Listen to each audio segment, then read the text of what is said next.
Serial actor Jayamani அவர்கள் குறித்து அவங்க வீட்டில் வேலை செய்யக்கூடிய பணிப்பெண் ரொம்பவே எமோஷ்னலாக ஏகப்பட்ட விஷயங்களை ஷேர் பண்ணியிருக்காங்க.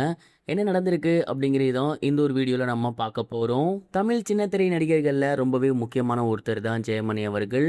திருமதி செல்வம்ல ஆரம்பித்து சிறகடிக்க ஆசை வரை தன்னோட அசாத்திய திறமையான நடிப்பால் ரசிகர்கள் மத்தியில் மிக பெரும் ஒரு வரவேற்பை பெற்றிருந்தார்.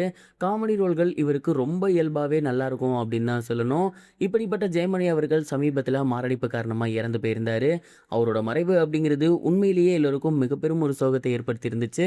நிறைய சின்னத்திரை நடிகர்கள், சின்னத்திரை நடிகைகள், டெக்னீஷியன்ஸ் அப்படின்னு எல்லோருமே தங்களோட கண்டோலன்ஸை அவருக்கு பதிவிட்டிருந்தாங்க. மேலும் அவரை பற்றி நிறைய பேர் நிறைய விஷயங்கள் சொல்லி வந்துட்டு இருக்காங்க. அந்த வகையில் அவங்க வீட்டில் வேலை செய்யக்கூடிய பணிப்பெண் ரொம்பவே எமோஷ்னலாக ஜெயமணி அவர்கள் குறித்து ஒரு சில விஷயங்கள் சொல்லியிருக்காங்க. ஜெயமணி சார் ரொம்ப ரொம்ப நல்ல மனிதர் அப்படின்னு தான் சொல்லணும். அவர் வந்து சத்தம் போட்டு பேசவே மாட்டார்.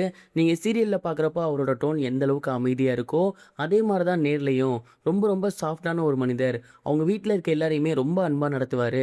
ஏன் அங்கே வேலை செய்கிற எங்களை கூட காலையில் வீட்டுக்குள்ளே போகும்போது குட் மார்னிங் சொல்லி வரவேற்பார். அண்ட் அதே மாதிரி சாப்பிட்டீங்களா அப்படின்னு கேட்பாரு. அண்ட் வீட்டில் பிள்ளைகள்லாம் எப்படி இருக்காங்க, என்ன படிக்கிறாங்க அப்படிங்கிறதெல்லாம் கேட்டு தெரிஞ்சுப்பார். ஏதாவது ஒரு ஹெல்ப் அப்படின்னா என்கிட்ட சொல்லுங்க அப்படின்னு சொல்லியிருக்காரு. அண்ட் நிறைய டைம் பணம் சம்மந்த விஷயமா ஏகப்பட்ட ஹெல்ப் வந்து அவர் பண்ணியிருக்காரு.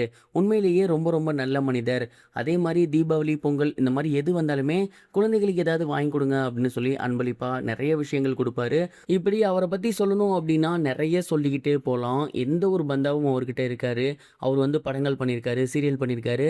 ஆனால் ரொம்ப ரொம்ப காமாக இருப்பார். அதை பார்க்கும்போது எங்களுக்கு ரொம்பவே ஆச்சரியமாக இருக்கும். அண்ட் யார் வந்தாலுமே அவர் இதே மாதிரி தான் பேசுவார். ரொம்பவே பொலைட்டாக இருப்பார். இதெல்லாம் பார்க்குறப்ப அவர் வீட்டில் நம்ம வேலை செய்கிறோமே அப்படின்னு நமக்கு ரொம்ப பெருமையாக இருக்கும் அப்படிங்கிற மாதிரி ரொம்பவே எமோஷ்னலாக அவரை பற்றி நிறைய விஷயங்கள் சொல்லியிருந்தாங்க. மேலும் சாருக்கு இப்படி ஆகும்னு நாங்கள் கொஞ்சம் கூட எதிர்பார்க்கவே இல்லை.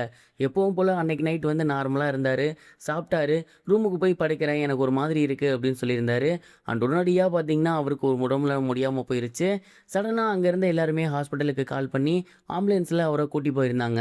போகிற வழியிலே அவர் இறந்துட்டாரு அப்படிங்கிற மாதிரி டாக்டர் சொல்லியிருந்திருக்காங்க. அண்ட் உண்மையிலேயே அதை கேட்க ரொம்ப அதிர்ச்சியாக இருந்துச்சு. நாங்கள் எல்லாருமே அன்றைக்கி வேலையெல்லாம் முடிச்சுட்டு சாப்பாடெலாம் எடுத்து வச்சுட்டு கிளம்பிட்டோம். அடுத்த நாள் காலையில் நியூஸ் பார்க்கும்போது தான் எங்களுக்கே இந்த ஒரு விஷயம் தெரிஞ்சிச்சு. அது பார்க்கும்போது உண்மையிலேயே மனசுக்கு ரொம்ப கஷ்டமாக இருந்துச்சு. ஆண்டவன் ஏன் இப்படி ரொம்ப நல்லவங்களை ரொம்ப சீக்கிரமாகவே கூட்டி போகிறாங்கன்னு தெரியலை. சாரோட ஆத்மா எங்கே இருந்தாலும் நல்லபடியாக இருக்கணும், சாந்தி அடையணும். அவங்களோட ஃபேமிலி மெம்பர்ஸ் இதிலேருந்து மீண்டு வரணும். ஏன்னா இப்போ தான் அவங்களோட பொண்ணுக்கு கல்யாணம் ஆகியிருந்துச்சு. சடனாக அப்படிங்கிறப்ப யாராலையும் ஏற்றுக்க முடியாது.